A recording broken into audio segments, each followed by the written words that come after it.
7h45, Elisabeth Martichoux, vous recevez ce matin Marion Maréchal Le Pen. Bonjour Marion Maréchal Le Pen, merci d'être avec nous dans ce studio. Le démantèlement de la jungle de Calais a donc débuté hier matin à 8h.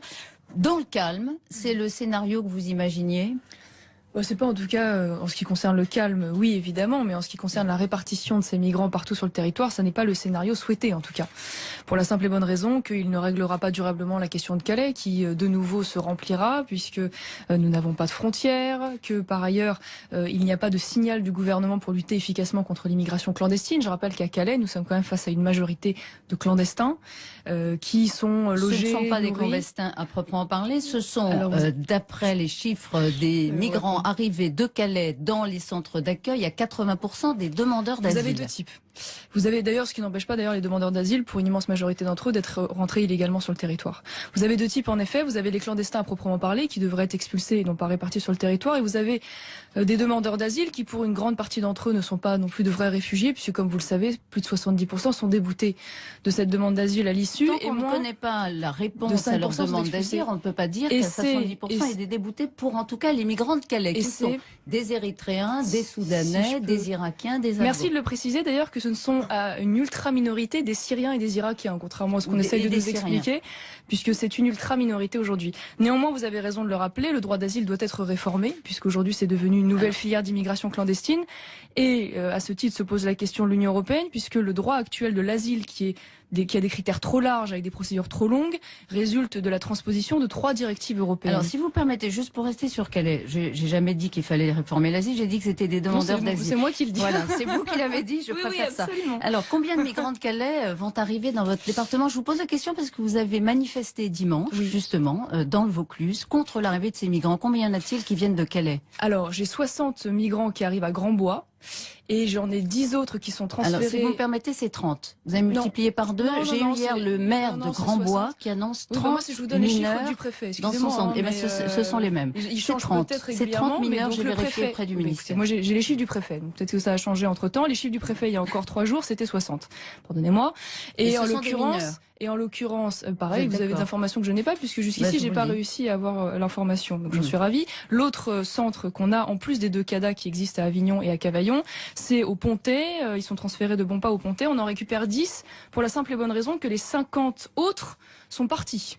Ils ont disparu dans la nature. Alors, ce qui est bien la démonstration, ce ne sont pas des demandeurs d'asile. Vous avez des chiffres qui ne sont pas officiels, peut-être que vous pouvez nous dire d'où vous les tenez, parce qu'effectivement, il y a 10, on ne va pas y passer tout l'interview parce qu'on a beaucoup de questions, mais il y a 10 migrants qui ont quitté Domba, effectivement, et qui 10 qui sont arrivés au Pontet. Non, mais écoutez, moi j'ai les chiffres qui ont enfin été transmis à la mairie du Pontet, qui avait d'ailleurs initialement appris cela par la presse et qui, in fine, a réussi enfin à avoir les informations. Donc vous dites quelques dizaines dans le département. On peut faire une guerre des chiffres, le problème est le même. La réalité aujourd'hui, c'est qu'on va se concentrer sur Calais, mais que Calais est une infime partie du problème migratoire, qu'aujourd'hui en France, vous avez de toute façon, et c'est les chiffres de Manuel Valls, entre 350 000 et 500 000 clandestins sur le territoire, que par ailleurs, en parallèle de l'immigration évidemment légale qui continue d'arriver.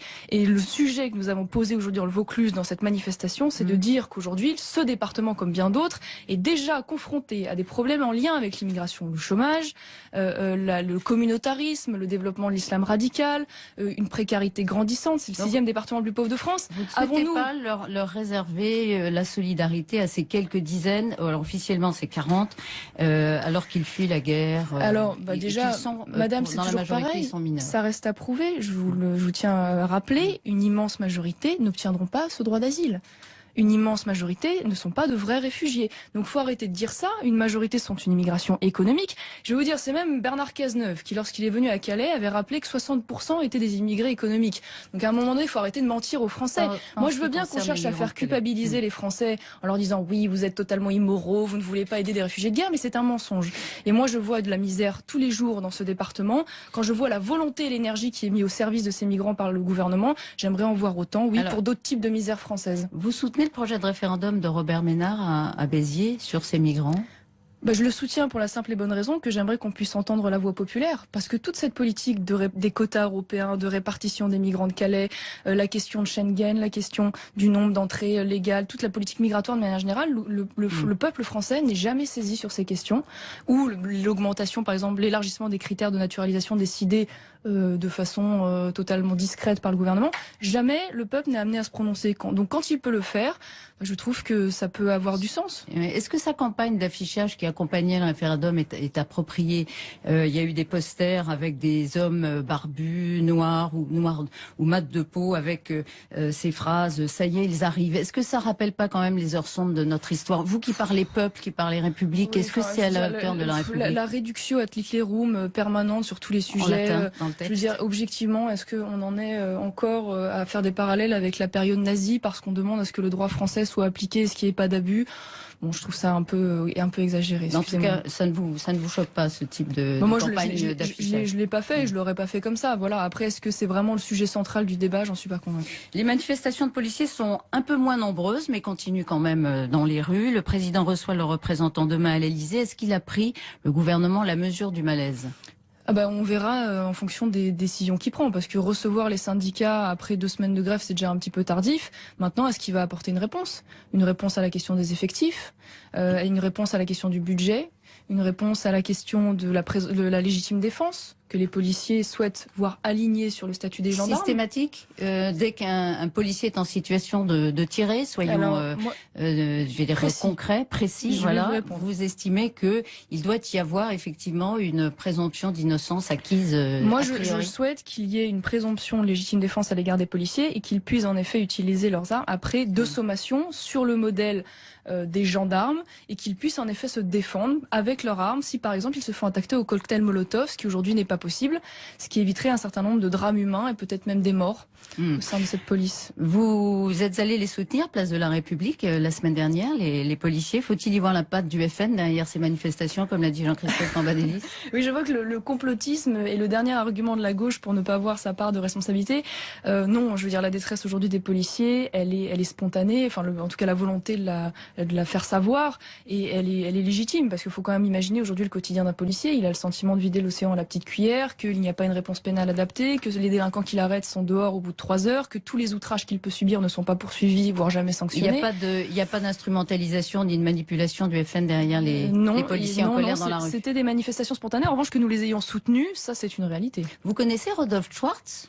Moi, je le connais pas personnellement. J'en ai entendu parler. Voilà, c'est un homme qu'on a beaucoup vu dans les manifestations. Il a même été présenté à un moment comme un porte-parole. Et puis, on a découvert que finalement, qu'il n'était pas policier, mais proche du FN. Et il a émargé sur les listes électorales du Front National. J'ai vérifié ça, en effet, quand j'ai découvert dans la presse auprès de M. Philippe Martel, qui était tête de liste, qui m'a indiqué qu'en effet, il était sur la liste et qu'il s'était présenté comme ancien policier. Voilà, donc je découvre comme vous. Il a été intégré sur une liste du Front National, comme ça arrive parfois, finalement, que c'était une imposture. Il n'était pas policier. Et vous l'avez intégré comme oui, enfin d'accord, excusez-moi, mais on fait pas une enquête de mœurs sur l'intégralité des personnes que nous avons sur nos listes, quand même. C'est embarrassant ou pas, cette accointance entre cet activiste mais ça n'enlève rien. Non, mais que cet homme-là soit un mythomane, c'est son problème, mais ça n'enlève strictement rien à la réalité de la souffrance des policiers et à la réponse qu'on doit leur apporter. Donc je vois pas en quoi ça devrait nous enlever la légitimité de les soutenir. Non, je le connais pas. Jean-Frédéric Poisson, vous le connaissez? Oui. Et il a parlé des lobbysonnistes auxquels serait soumis Hillary Clinton aux États-Unis. Ça a provoqué un tollé. Est-ce que pour vous, c'est un dérapage? Alors, moi, je vais vous répondre. Je connais bien Jean-Frédéric Poisson. Il est assis à côté de moi à l'Assemblée. Je me suis jamais caché d'avoir de la sympathie humaine et même politique à certains égards pour lui. Si votre question c'est de savoir si je pense que Jean-Frédéric Poisson est antisémite, je vous dis non. Je ne crois pas une demi-seconde qu'il soit antisémite. Est-ce qu'il a eu raison d'utiliser cette expression? Est-ce que vous-même vous pourriez l'employer en parlant de lobbysonnistes? En revanche, moi je suis pas de sa famille politique, si vous voulez, donc je me sens pas tenue de répondre et de se justifier. Il en a répondu. Moi, j'aurais pas utilisé cette expression. Je ne connais pas la teneur des groupes de pression aux États-Unis et qui finance qui. En revanche, je vous constate qu'il y en a en France, notamment venant du Qatar, des groupes de pression qataris qui manifestement bénéficient de la corruption de certains élus et qui ont été révélés dans la presse, comme par exemple Monsieur Le Guen, qui propose d'éviter les questions gênantes à l'égard du Qatar de la part de son groupe en échange de l'argent. Et ça ne suscite pas plus d'indignation que ça. Bon, c'est drôle. Vous dites que quand lui il parle de lobby juif qui exerce une pression sioniste, qui exerce une pression sur Hillary Clinton, vous renvoyez au lobby qatari qui exercerait une pression. Non, je dis juste que je trouve ça étonnant, si vous voulez. Oui, c'est pareil, c'est la même expression qu'elle se valent. Non, finalement. mais le preuve en est, c'est que je vous dis que j'aurais pas utilisé cette expression-là. Donc précisément parce que elle suscite une inquiétude et qu'on a le sentiment immédiatement qu'elle peut renvoyer à quelque chose d'antisémite. Ce que je vous dis, je vous ai répondu clairement. Je vous dis, moi, je connais pas la teneur des groupes de pression aux États-Unis qui financent qui, donc j'en sais rien. Ce qui est sûr, c'est que je trouve ça étonnant qu'il y ait une telle indignation autour de cela, sans qu'en parallèle il y ait plus d'indignation que ça suite aux révélations. Mais excusez-moi, mais dramatique sur le plan démocratique. Dramatique. S'il était exclu, vous lui tendriez la main s'il était exclu de la primaire, puisque tout à l'heure il va devoir s'expliquer devant les candidats et la commission d'organisation des primaires de la droite et du centre. Ils en feront un martyr dans ce cas-là, donc je pense qu'ils ne le feront pas. Comme je vous disais, moi j'ai beaucoup d'acquaintances politiques avec Monsieur Jean-Frédéric Poisson. C'est loin d'être la caricature qu'on essaye de faire de lui. Donc en tout cas, discuter, oui, bien sûr, pourquoi pas. Que pensez-vous de la une du Monde hier? Marine Le Pen reste profondément d'extrême droite. Je ne sais pas d'où ils sortent cette appellation, parce que vous savez que l'extrême droite, ça répond à des critères politiques précis, l'antiparlementarisme, l'autoritarisme, la doctrine basée sur la race. En l'occurrence, je ne vois pas en quoi le Front National répond à ces critères. Merci beaucoup, Marion Maréchal Le Pen, d'avoir été avec nous dans ce studio ce matin. Le droit d'asile doit être réformé, affirme Marion Maréchal Le Pen. Et sur le mouvement des policiers, il est nécessaire d'instaurer une présomption d'innocence dans la légitime défense de nos policiers. L'entretien est à retrouver et excellente journée. RTL Matin, 7h56. De clandestins qui sont logés... Ce ne sont pas des clandestins à proprement parler, ce sont, d'après les chiffres des migrants arrivés de Calais dans les centres d'accueil, à 80% des demandeurs d'asile. Vous avez deux types, qu'il ne réglera pas durablement la question de Calais, qui de nouveau se remplira, puisque nous n'avons pas de frontières, que par ailleurs, il n'y a pas de signal du gouvernement pour lutter efficacement contre l'immigration clandestine. Je rappelle qu'à Calais, nous sommes quand même face à une majorité. Dans le calme, c'est le scénario que vous imaginiez ? C'est pas en tout cas, en ce qui concerne le calme, oui évidemment, mais en ce qui concerne la répartition de ces migrants partout sur le territoire, ça n'est pas le scénario souhaité en tout cas. Pour la simple et bonne raison que... 7h45, Elisabeth Martichoux, vous recevez ce matin Marion Maréchal Le Pen. Bonjour Marion Maréchal Le Pen, merci d'être avec nous dans ce studio. Le démantèlement de la jungle de Calais a donc débuté hier matin à 8h. Vous avez d'ailleurs, ce qui n'empêche pas d'ailleurs les demandeurs d'asile, pour une immense majorité d'entre eux, d'être rentrés illégalement sur le territoire.